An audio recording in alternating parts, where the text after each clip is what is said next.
Hello, everybody. Welcome back to a new episode of Tom Time. Every Monday on my personal LinkedIn channel and on YouTube, I share my own observations from the legal AI digital transformation world. Today, we are already in episode 4, and I call this the Legal Tech Renewal Reckoning. If you feel like legal AI is everywhere right now in headlines, conferences, vendor decks, board meetings, you're not imagining it yet. However, here is the uncomfortable truth. Legal AI tech vendors, your partners, are most likely about to hit a wall soon. It won't be because the AI technology they are developing does not work. It will be because the software renewal cycle that's coming up is finally forcing everyone to answer a question nobody has really touched so far. And it goes like this, quote, what did we actually get for all of the implementation cost and efforts, unquote. So let's get started in Tom Time episode 4 with what I call the vicious cycle no one talks about. Legal AI implementation, or actually the failure thereof, is playing out like a loop. I'm seeing it all over the world, and it goes like this. Number 1, the board shows up with a clear mandate. We want AI deployed in every process in our organization tomorrow. It could also be the managing partners of a law firm. It sounds bold, it looks visionary, and it makes for great executive slides. But soon thereafter, reality arrives, and it goes to number 2. The general counsel, legal ops people, implementation officer look at each other and ask, what processes are they talking about? Because in many legal teams or law firms even, there are no clean, documented, standardized processes. In fact, what exists is tribal knowledge, email workflows, Excel duct tape, heroic individuals holding everything together. And they have been doing this for many years so far. So what happens next is actually fairly predictable. The third chapter in my little story, the what I call exit strategy by legal AI technology to create order and momentum. And of course, the thinking is seductive. Let's bring in the AI tools. They will force discipline and they will force AI upon us. Sometimes they do, but more often, what they really do is they mirror the, let's just be blunt, chaos back at an organization, but they do this at scale. And vendors happily offer pilots and actually early licenses for almost free. So it's the industry's favorite drug, the pilot. It feels safe.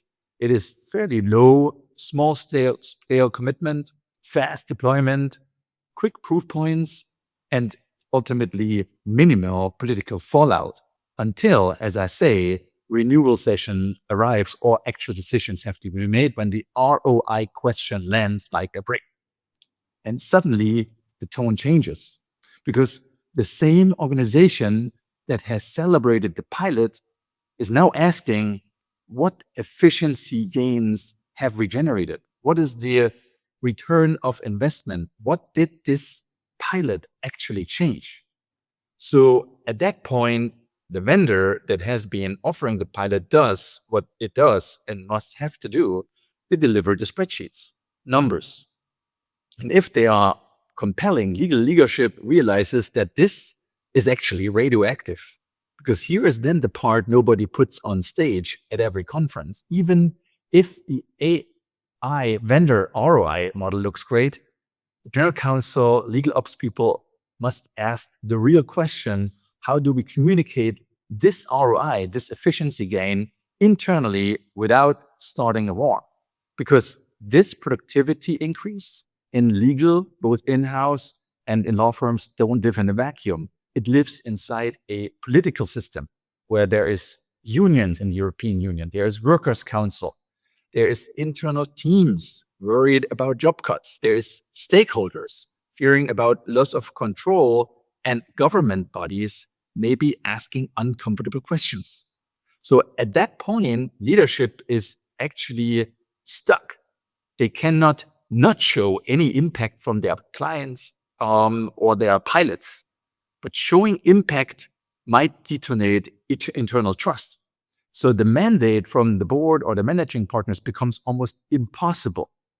And then the original order returns like a boomerang, as I said, quote, AI in every process, unquote.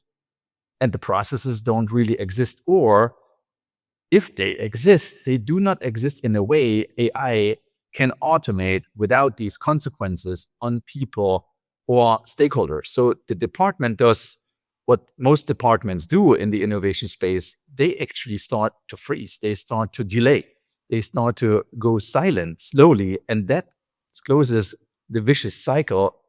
As a result, there is growing industry-wide frustration under all the hype. And again, I see outliers, but overall, there is frustration. What's happening under the glossy success stories is all the stakeholders starting to become frustrated because the board sees AI isn't transforming everything in the organization rapidly. The legal ops people, general counsels are frustrated because the tools were supposed to create order, were supposed to create efficiencies, but actually they instead expose disorder. The vendors themselves might also be frustrated because the renewals are turning into an interrogation room. And overall, the organization is asked to prove something that they actually don't believe can be measured when it comes to legal quality and lawyer quality, which leads to the most explosive argument of all. Many GCs are asking the question, it's a KPI issue. Can legal excellence actually be measured? And many general counsels will tell you, often with good reasons, well, legal performance is not a measurable KPI. And to me, they are actually not wrong, because legal is not a factory line. It's risk management. It's human judgment. It's human negotiation. It's complex strategy, escalation control, reputational defense. Try squeezing this into a dashboard and you don't get clarity on the ROI math. In fact, you get controversy. So when someone insists, just measure it, it often feels like pouring oil into a burning fire. And the only way out, but to me, nobody actually wants this, as there is no magic button to break the cycle, is you have to slow down. No AI tool fixes a legal function that lacks process clarity, stakeholder alignment, political stability, governance, maturity, change management, willingness, and capacity. So the only real escape out of this vicious cycle is actually a bit boring, but I can promise you it is effective. It's a strategy, maybe even a long-term roadmap that's tactically aligned with stakeholders and introduced into the organization gently in a step-by-step approach, without hype, without chaos, without overnight expectations, and no miracle pilots. A deliberate rollout that defines what AI ready really means and takes everybody along those journey. Choosing the right use cases, protecting internal trust, building adoption gradually. That proves value without triggering fear. And it's a slow process. I get it, but I guarantee you it is an unstoppable process. I tell you, the showdown is coming. And here's my prediction. Legal AI tech vendors will face a monumental pressure test after 12 months, 14, 24 months of AI licenses, not because of competition. It's because renewals force honesty. Honesty reveal that many pilots never became operational habits. Many deployments never became scalable outcomes. And many quote unquote AI transformations never passed the politics test in an organization. The legal tech world, well-funded, hype-hungry, barely recognizes this dilemma yet, but it's real and it's growing, and we should get prepared with diligence and honesty. This showdown will not happen on LinkedIn.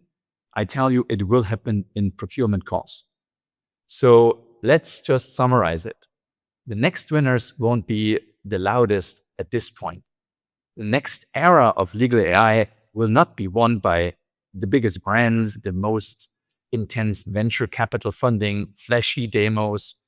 In my view, it will be won by the vendors, by the general counsels and legal operation leaders together, who understand one core truth. Transformation is not a product. Transformation is a sequence. Transformation is a journey in low pace. And renewals of AI software licenses are about to prove that. Thank you very much for listening to today's Tom Time, the vicious cycle of legal AI renewals.